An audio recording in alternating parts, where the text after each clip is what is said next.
Meet Zeke Draker. He was born into the Draker household, a family directly descended from legendary dragon slayers. However, his time to flex the family title was short-lived. He was soon abandoned because his family deemed him unfit. Apparently, his family wanted a swordsman, but Zeke turned out to be a cursed healer, someone no one cared about. In his pursuit of power, Zeke wandered across continents and eventually stumbled upon an ancient relic, a treasure even desired by the Emperor himself. But in the end, he was taken down by soldiers sent by the Emperor. The injuries inflicted were so severe that even his healing magic failed to assist him. Yet fate had other plans.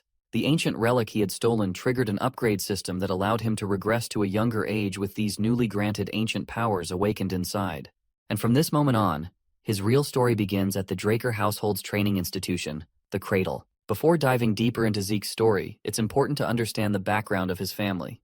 The Draker family is one of the three great transcendent households.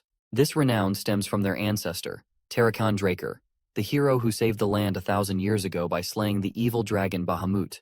It was Tarakan's victory that laid the foundation for the Draker household's prominence. Perhaps due to their lineage, every descendant of the Draker bloodline has inherited the blessing of aura, allowing them to awaken high-level aura effortlessly and excel as knights.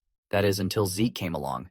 Unlike his ancestors, he was born without the ability to wield aura, a deviation that cast him as an outcast within his family. After regressing, as Zeke relaxes on his bed totally carefree, the system window suddenly startles him. He immediately goes on high alert, listening intently after hearing the unusual sound.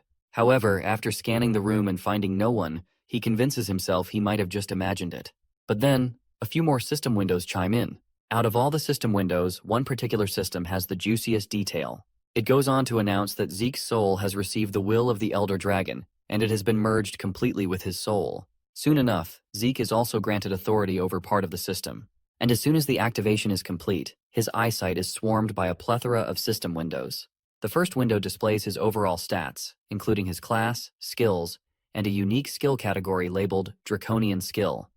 This skill can only be unlocked once he accumulates 10 points, but his current karma points are 0. Curious, he begins fiddling with the system and quickly learns how to navigate and operate it. Among all the information displayed in the administration status window, what stands out to him the most is the class skill. The reason behind his curiosity is that this word, class skills, is a terminology from Draconic language that is not used in this current era. He has heard about this class skills from his master. According to his master, people of the ancient world classified themselves based on their strengths. Each class trained in specialized techniques referred to as skills. Since Zeke's class is that of a healer, his corresponding skill is called healing. After Zeke awakened, his master, who was female by the way, trained him relentlessly until he was on the brink of death. Her training methods were unusual, and he still remembers the unbearable pain she inflicted on him just so he could heal it back. In any case, Zeke decides to verify if he is indeed a healer, just as the system claims. As soon as he activates his powers, he realizes that he is, in fact, a healer. He's surprised because, in his past life, the time he became a healer was in his 20s, right after his Ether Hall was unlocked. Since he can't possibly access his healing ability without his Ether Hall being unlocked, it clearly means that his Ether Hall has already been opened. This news is as good as it can get. Not only has he returned to the past with all his memories intact, but his skills have also come along. And this just puts him in an even more advantageous position. As he decides to explore the system further to see what other surprises are in store, someone calls out his name and knocks on the door. Quickly, he scrambles to push the system windows aside before anyone can see. However, the impatient visitor barges into the room without even waiting for a response. The man who just entered is Zeke's exclusive servant, Decker. He's apparently here to check if his young master is prepared for the event ahead. Of course, Zeke has no clue what he's supposed to be prepared for. This ticks off this terrifying man, and he is clearly annoyed by how careless Zeke seems. To think that the young master forgot about this special day is just pissing this butler beyond belief.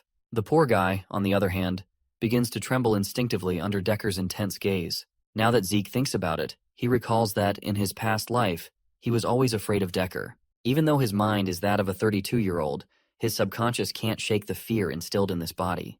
Right at that moment, one of the class skills activates, known as Composed Mind. Almost instantly, all of Zeke's trembling and any trace of fear that had been on his face fades away completely. Apparently, Composed Mind is a skill that ensures the user's mental state remains unaffected, no matter the situation, allowing them to maintain a calm and composed mind. Zeke finds it rather convenient that it can activate on its own. Meanwhile, the butler continues repeating himself, trying to remind his young master of the importance of the event ahead. However, Zeke doesn't respond immediately. After much insistence from the butler, Zeke finally starts paying attention and admits that he does remember. He clearly recalls the evaluation test, known as pancration. To understand what pancration is, a little context is needed. All Drakers go through a training system called the Cradle, starting when they're 7 years old. For 5 years, they undergo strict basic training. Every year, the instructors evaluate the incoming students through competitions in swordsmanship and combat, specifically pancration, a no-holds-barred combat with no rules. Opponents are typically chosen by the instructors, but on occasion, students may choose their own adversaries, provided both parties consent. Since there are no rules, injuries are common, and sometimes students don't make it out alive. But because this competition determines which class the students will be placed into within the academy, the children have no choice but to fight with all they have. The day of pancration finally arrives, and the students find themselves gathered in the amphitheater. At the center of it all stands the instructor, who reminds everyone that today is the day of pancration, and that it marks the final part of their evaluation. All the students eagerly affirm what the instructor has said, and seeing their enthusiasm, even the instructor is somewhat intrigued by the high spirits of the crowd. This man is actually the head instructor, Panmark, and without further delay, he decides to get things started. In the crowd, the students begin to notice Zeke standing among them. Some students find it laughable that Zeke is once again here after the humiliation he suffered last year. The duel between two students finally begins, and a student named Aaron ends it before it even starts, delivering a single uppercut that knocks his opponent out cold. But while the other students find the quick fight fascinating, Zeke isn't impressed at all. He remembers the time when he, too, used to be terrified of such fights when he was younger. But compared to what he went through in his past life, this is nothing. As Zeke yawns repeatedly while waiting for his turn, one particular student, Leon Conrad, is eagerly waiting for the moment to have a duel with our boy. Eventually, the time for Zeke's match arrives, and his opponent just so happens to be Leon. While my guy is rubbing his tired eyes, Leon throws a jab at him, instantly reminding the humiliation Zeke suffered the previous year. Well, of course, Zeke has not forgotten about it. He vividly recalls how he had begged Leon for forgiveness back then. Those memories are painful, but they're in the past now. Leon has always been Zeke's opponent every year. Our boy knows him all too well, how dirty of a player Leon is, and the kind of trash family he comes from. He is certain that the only reason he's facing Leon in this duel is because Leon pulled some strings behind the scenes to fix the match. Zeke would rather have a dog who bites rather than having a cousin like him. In Zeke's past life, he was never able to meet his 4 siblings of direct bloodline. But there were more than a dozen cousins, and many of them were more than willing to bully him. Suddenly, Leon calls out to Zeke once again, and just like before, he tries to humiliate him by reminding him of the miserable defeat he suffered the previous year. He further questions Zeke whether that level of humiliation wasn't enough to keep him away from participating in pancration altogether. While Leon continues to throw one verbal jab after another, Zeke remains as cool as a cucumber, and it's all thanks to his composed mind ability. Although Zeke is calm and collected, there's still a limit to his patience. He won't tolerate some insolent bug bad-mouthing him repeatedly without consequence. Well, our boy's response only serves to trigger this bastard even more. And this time, Leon even goes so far as to grab our boy by the head. But his foolish move only earns him a solid punch to the face that sends him flying away. This brutal punch was possible thanks to Zeke's skill, Critical Strike. The ability inflicts significant damage to the opponent, and has the added risk of being countered if the attack fails. Fortunately for Zeke, this punch landed perfectly, leaving no room for a counter. The bastard, on the other hand, is writhing in agony, with his hand covering his own face. Zeke, meanwhile, reflects on how he only meant to knock the guy out and had no intention of activating this ability. The instructor quickly rushes to tend to the injured brat while scolding our boy for attacking even before the match began. But my guy just stays nonchalant in his response and wonders aloud why they had to wait for someone's command to start the battle when they're already standing in the arena. You see, the one who strikes first has the advantage, so he didn't shy away from taking this opportunity. While he says this, he looks absolutely menacing, and the sheer amount of killer intent he's exuding is enough to leave the poor instructor trembling.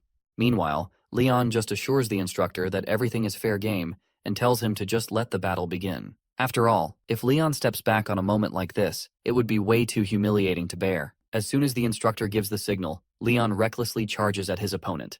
But his reckless charge earns him a punch right to the face. As surprising as it is, the punch Zeke landed didn't hurt at all. Initially, Leon was quite afraid of taking a direct punch, remembering how painful the first one was.